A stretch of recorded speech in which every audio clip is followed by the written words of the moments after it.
Hey leaders, so today we are going to do season 1, episode 2 of Sergeant Time Training. This season is going to be all about leadership, how to be an effective leader, skills that we need to maintain as a leader, and just how to take care of yourself when you are leading others. So season 1, episode 2 is going to be all about counseling, the art of counseling, why we do it, why we should do it consistently. That's the thing. We all counsel. Let's be real. We all do this thing. But why we should be consistent about it and actually put it at the top of our to-do list, and how it benefits our soldiers when we counsel them. So let's just go ahead, get right into the Sergeant's Time Training. So I'm Sergeant James. I have been in the Army for 7 years. If you guys have not seen season 1, episode 1 of Sergeant Time Training, I will link the playlist above. Definitely go check it out. It is an introduction to leadership and what it means to me and how being a compassionate leader has helped me be a great leader. Counseling, dun dun dun. I feel like I need dun dun dun with that, because counseling is something that has a bad rap, but it's actually something that helps me be a positive leader, role model, mentor, all of those things to my soldier. What is the counseling? You guys all should know what a counseling is. I'm not going to go over documentation. I'm not going to go over any of those things that you guys should know if you're an NCO. But I am going to talk about why I feel like we should do counseling, and then why it's so important. Counseling's, for me, I see them as a way to unlock that trust and communication with your soldier. It is something that is a one-on-one communication. It's just you and your soldiers there. It's an open forum, and it allows them to really get beyond the surface. It allows them to tell you what they want, what they need, and also help you develop a plan together to get there. And there are different counselings, different types, event-based and, performance, all the things that you guys should know. But for me, consistency is key. Monthly counseling for you from below is so necessary. It helps you to guide that soldier, see where they left off, help establish responsibility for them when it comes to the things that they want in the military. You can't tell me that you want certain things in the military, but yet you're not doing the things necessary to get there. So counseling helps you hold them accountable, and it helps them to hold you accountable. If I say I support you when it comes to all of these different endeavors that you want to do in the military, but I'm not giving you the time, I'm not giving you the support, I'm not giving you the mentorship, then I'm failing as a leader.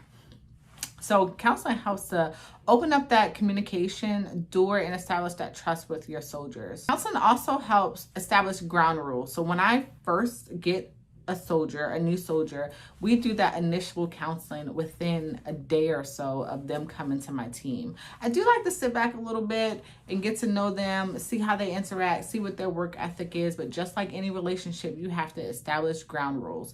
They can't understand, or they don't know that something is wrong or right, or their left and right limits if they simply don't know. You haven't told them. They're new to the team, so they're going to be walking on eggshells for a while, or learning from the others that may or may not be a good idea. So you got to pull that soldier in, you got to establish ground rules. I always tell them, hey, I am your NCO. This is my number. This is your job description. This is what we do here, right? You may or may not have seen a little bit of what we do here in the few days that you've been here, and this is my expectations for you.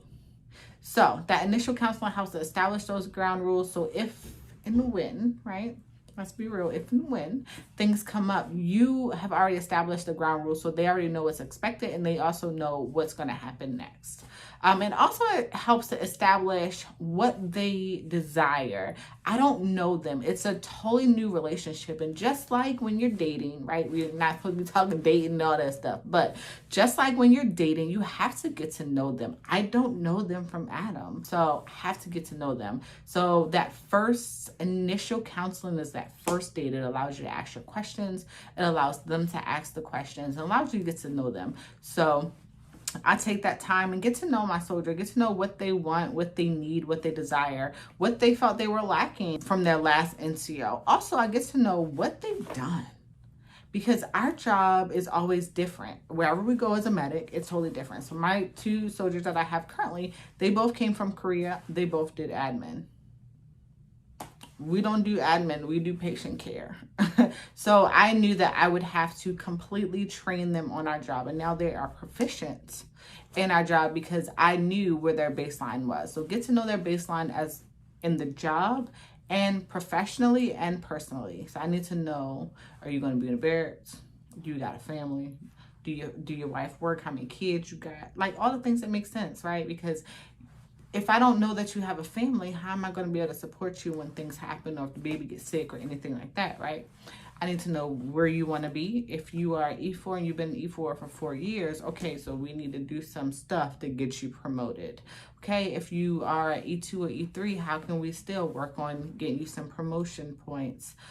So that way when you become an E4, you're not scrambling, right? You're prepared. Let's go ahead and start working on the creeds and doing soldier of the month boards. What do you want to be? Do you want to go airborne? Do you want to go to these different schools? Do you want to stay a medic? Are you looking at reclassing? Like, let's talk about what you want to do professionally. And then personally, I want to go back to school, or I don't want to go back to school, which is what I see a lot. But I want to save money. I want to be able to buy a new car. I want to, things that they want to do. So it allows me to establish that baseline, get to know them, what you want to do, how can I help? So now the wheels are turning. How can I help? Where does it make sense for me to help in these different areas? Soldiers want to know that their leadership supports them, and you setting aside the time to get to know them on that one-on-one counseling sessions allows them to know that you support them. It allows you to verbalize your support of their endeavors, whether it's professionally or personally. So how do I counsel? I set up a time, I put it on the calendar. Any group or any team that I have, I set up a calendar that everyone has access to. My expectations is that my soldiers are going to look at that calendar when setting appointments. They're going to set their appointments on dates and times that make sense for not only our battle rhythm, but not a time that anyone else has something. It allows them to have accountability because they have to look first and schedule their things where it makes sense, right? Don't schedule it if we got an ACFT coming up because it was already on the calendar. Don't schedule it if the other people in the team already have an appointment that day because nope, I need you here. So it gives them that responsibility. So I put it on the calendar so they can also see, oh, me and Sergeant James have a counseling coming up in about a week. Then I typically put it on in about a week because I'm going to go to my soldier and I'm going to give them my number 2, homework. What is homework when it comes to counseling? The initial counseling is always, I need goals. I need goals. And my soldier's like, sorry, I don't have any goals. You're in your 20s, you're active duty. You need goals, whether it's personal, professional, it doesn't matter. You have to be working towards something. You need something to keep you motivated and something to look forward to. So I need goals. I need short-term. I need long-term goals. This is always something that we do on the initial counseling, and I give them that. I tell them what I need, so that way when they come to their counseling, they have their information. They're ready. They're already thinking about what they're going to present to me when it comes to their goals. So I give them homework.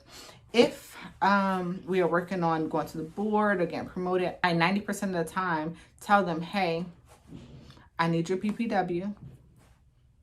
We're going to scrub it. Bring it with you to the counseling. And then we'll do that going forward. So that way I can see this was your PPW from March. This was your PPW from April. I need to see some growth. If I don't see any growth, that means you're not doing your part. That means, do you really want to be promoted or not? So I give them homework, not every counseling, but most counselings. I give them that warno. I put it on our appointment scheduler calendar. I put it on our calendar and I give them homework. Now we simply just don't. We're just catching up, following through. And that is my number 3. I follow through and follow up. So if it says that we are having a counseling session today at 12, we are going to have a counseling session today at 12. Now, if I have to reschedule, things happen, our work schedule is crazy, then I would just let the soldier know, hey, you know what, tomorrow's not really a good day, so we're going to have to do it another day. Let's go ahead and put our heads together, reschedule, pick a time that works best for our team. And I will do that in advance, so that way the soldier is tracking that I just didn't blow them off. I'm actually rescheduling with them. And then we do it. We follow through, and then we follow up. So every single counseling that we do, I close them out the next month. So the next month, when we start in our new monthly counseling, I actually pull out the last month, see what we're supposed to do, and then we close it out. What did we do? What now needs to move forward to the next month? Let's close this out so that way we can start fresh with the new one. We're actually starting with the things that we didn't completely finish, that we need to follow up on, but we were able to close out the things and talk about and close the chapter on some things. So I do that every single month, and that helps my soldiers know that I'm holding myself accountable as much as I'm holding them accountable. Because if I was supposed to do something, because every time I end the counseling, I said, what do you need from me? Or as we're talking about different subjects and things in the counseling, I'm annotating on the counseling what my responsibility is, what I need to give you in order to achieve what you need or what you're asking for. So with us closing it out, I'm not only holding that soldier accountable, right? Your PPW didn't change in the last 3 months. But I'm also holding myself accountable. If I was supposed to give you time to do correspondent courses and I simply just did not, or if I was supposed to reach out to someone or get a date or something, do something in a leadership manner for you and didn't happen, then that's on me. And I'm holding myself accountable too. So we always follow through and follow up every single time. Every single time. Counselings can be intimidating. I get it. I understand. I was an E4 below. I started as a private PV2. Had to think. I was gonna say I started as like a fuzzy, but I didn't. I was a little mosquito wings, but I didn't like to be counseled. It was just awkward. It was just weird. I'm just sitting there with my NCO and we're just like talking, about me, and it's weird. So I fully understand. It's awkward for the counselor and the counselee, but if you do it consistently, if you do it every month, and you just don't make it like this stuffy session, you put your personality in it, you allow your soldiers to see you as a person, you have a candid conversation. I really come at them as if someone that I care about, because I do care about my soldiers, and I want the best for them. So I listen to them and I learn from them what they want, what they desire, and how I can help.